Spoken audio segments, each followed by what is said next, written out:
Raj TV viewers எல்லாருக்கும் வணக்கம் and welcome to our show சரித்திர நாயகன் சிவாஜி கணேசன். இந்த நிகழ்ச்சியில் சிவாஜி அவர்களுடைய ஃபிலிம் கெரியரில் நடந்த பல இன்ட்ரெஸ்டிங்கான விஷயங்களை நம்ம பார்த்துக்கிட்டு இருக்கோம். அந்த வரிசையில் இன்றைக்கி எபிசோட்லையும் பல சுவாரஸ்யமான அப்டேட்ஸ் உங்களுக்காக காத்துக்கிட்டு இருக்கு. வாங்க நிகழ்ச்சிக்குள்ளே போகலாம். 1959 ஆண்டு அக்டோபர் மாதம் 31ஆம் தேதி வெளியானது பாக பிரிவினை. படம் வெளியாகி இன்றுடன் 60 ஆண்டுகள் ஆகிறது. பீம்சிங் படங்களுக்கு வெவ்வேறு கதாசிரியர்கள் பணி செய்தாலும் இவருடைய படங்களின் ஒருமைத்தனம் என்பது மிக பிரியமுடன் ஒற்றுமையாக வாழ வேண்டும் என நினைத்திருக்கும் ஒரு குடும்பம் எப்படி சிதைய தொடங்குகிறது என்பதாகவே பெரும்பாலும் அமைந்திருக்கிறது. பாசமலர் அண்ணனும் தங்கையும் பிரிகிறார்கள். பழனியில் 4 அண்ணன் தம்பிகள் பிரிவது. பாவமன்னிப்பு படத்தில் ஒரு வீட்டில் பிறந்த குழந்தைகள் பிரிக்கப்படுவது. பாக பிரிவினையில் அண்ணன் தம்பிகள் பிரிந்திடுவது.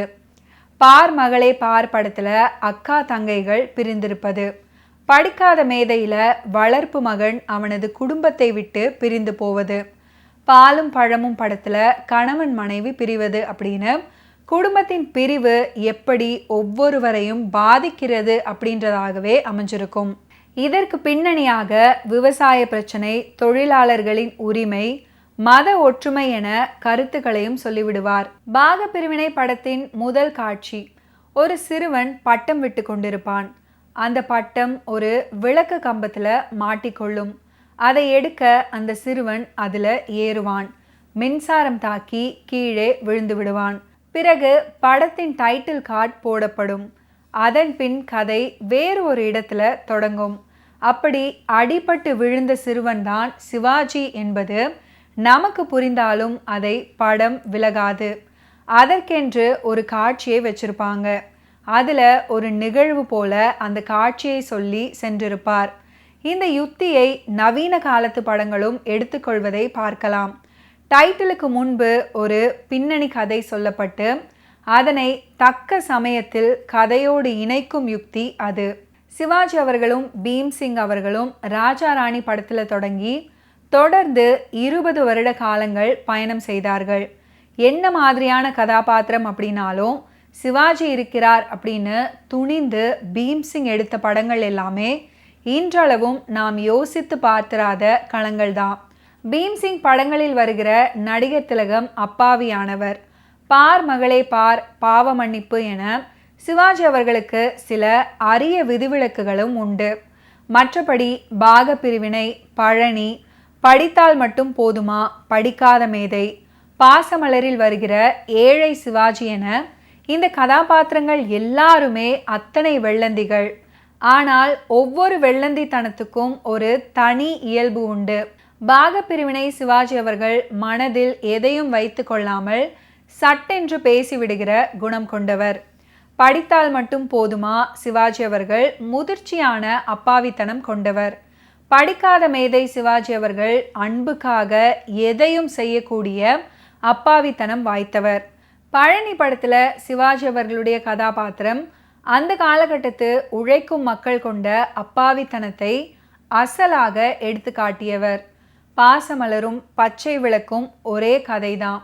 பச்சை விளக்கு படத்தில் தனது தங்கையின் டாக்டர் கனவு நிறைவேறுவதற்காக உழைக்கும் ஒரு அண்ணன் தன்னை இழந்து தன் தங்கையின் கனவை நிறைவேற்றும் கதை. 2 சிவாஜிகளுக்கும் வேறு வேறு.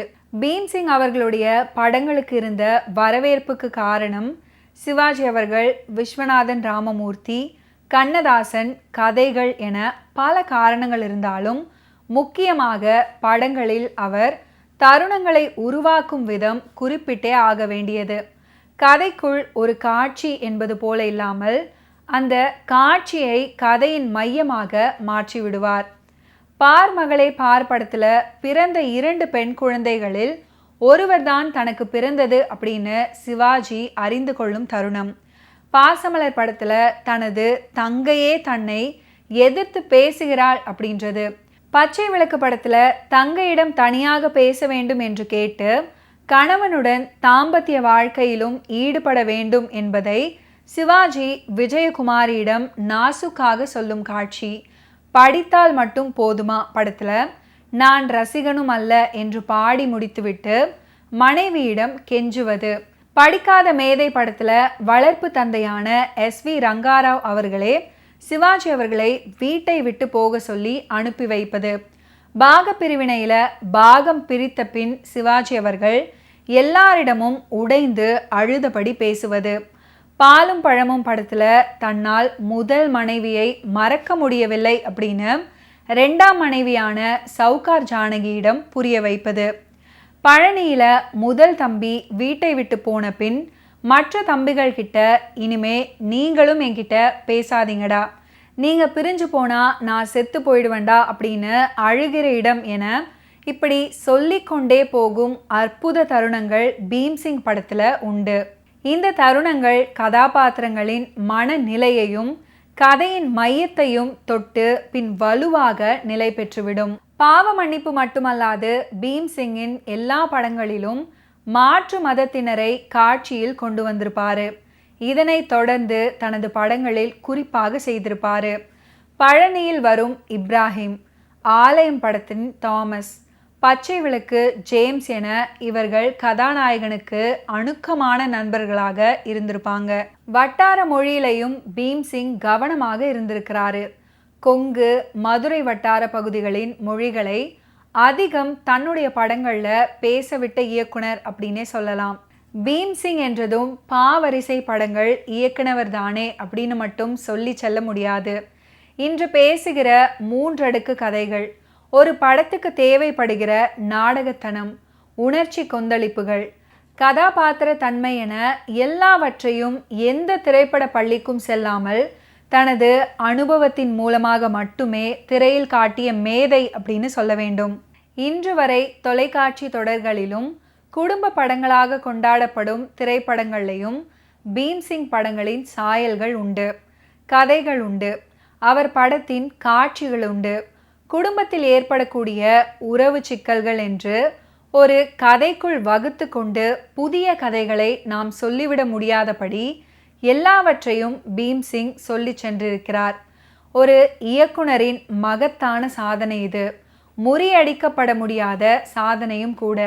இப்படி பீம்சிங் அவர்களை பற்றி புகழ்ந்து பேசியிருக்கிறாரு நடிகர் திலகம் அவர்கள்.